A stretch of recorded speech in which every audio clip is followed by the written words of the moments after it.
you also visited Crimea as well recently. So in the West, we often get the narrative that Russia invaded and annexed Crimea in 2014. Is this true? And in your experience, did the people of Crimea seem like they wanted to belong to Russia or that they wanted to belong to Ukraine?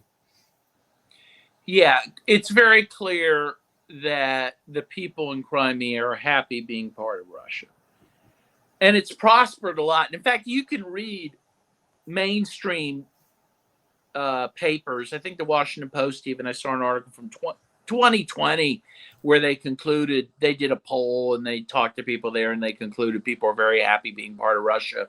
And they said because Russia by that time had invested $20 billion in Crimea. So before the special military operations of last year, even the Western press was honest. Yeah, okay, we're not happy about it, but the Crimeans are happy being part of Russia, right?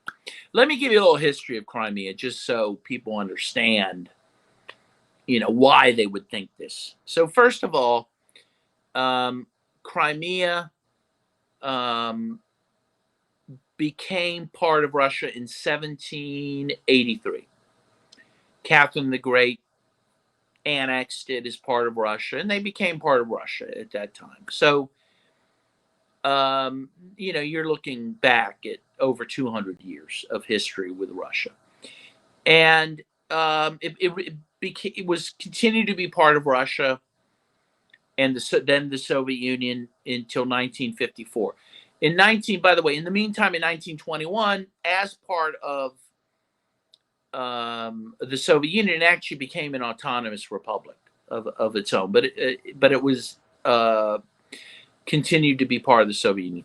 In 1954, Nikita Khrushchev gave Crimea kind of by fiat to Ukraine, even though, again, the people of Crimea, by culture, by language, really didn't have a lot of there were Ukrainians living there, but they were a minority, So most of the people in Crimea weren't crazy being part of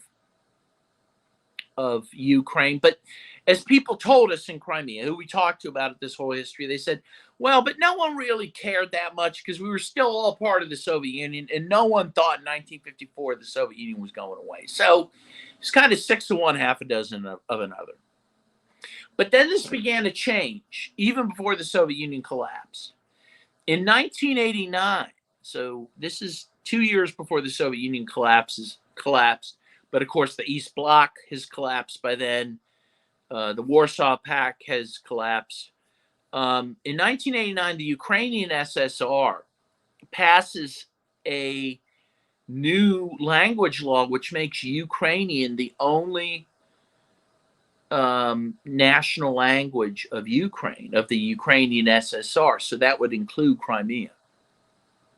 This starts to set off some alarm bells amongst the people in Crimea saying, oh, maybe things are going to change for us, right? Being part of Ukraine. So in January of 1991, as the Soviet Union becomes even more and more fragile, the Crimeans hold a referendum in which I think 94% of Crimeans vote to again become an independent, autonomous Soviet republic, like they were from 1921 to I guess till 1954. Okay. And but then the Soviet Union collapses by the end of 1991.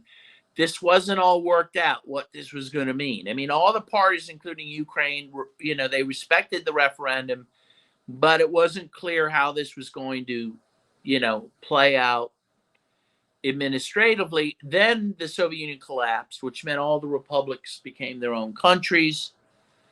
And at that point, Ukraine continued to consider Crimea as part of Ukraine.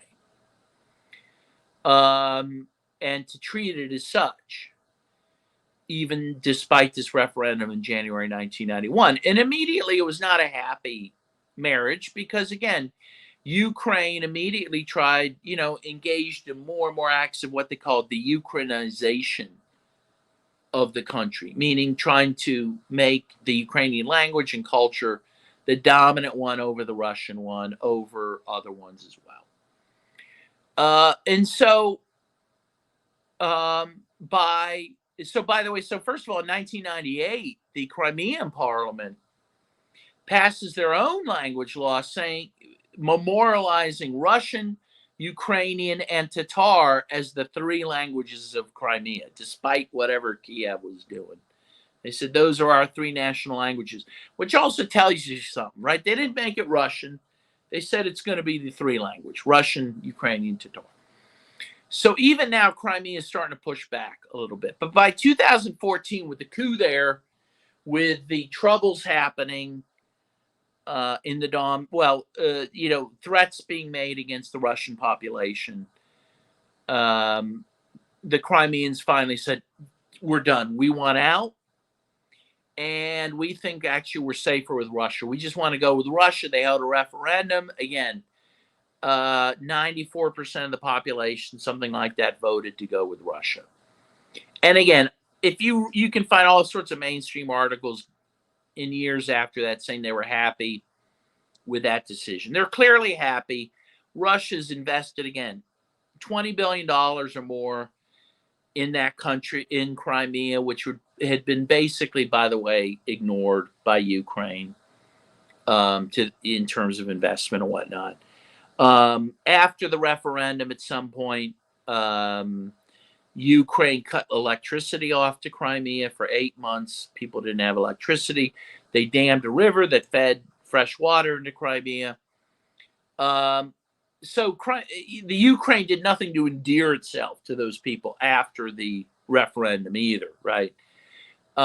Russia's helped restore the electricity. They bombed the dam after the special military operations so that water's flowing again. We saw the big reservoir that holds water from that river. It's now full. So I can guarantee you, people in Crimea have no interest in going back to Ukraine. And there's no way they're going back. I mean, this is not going to happen. It's not realistic unless, again, Ukraine and the U.S. decide they want to commit genocide there. I mean, if they just want to take back the land and not the people. But they're not getting those people back. They don't want anything to do with it.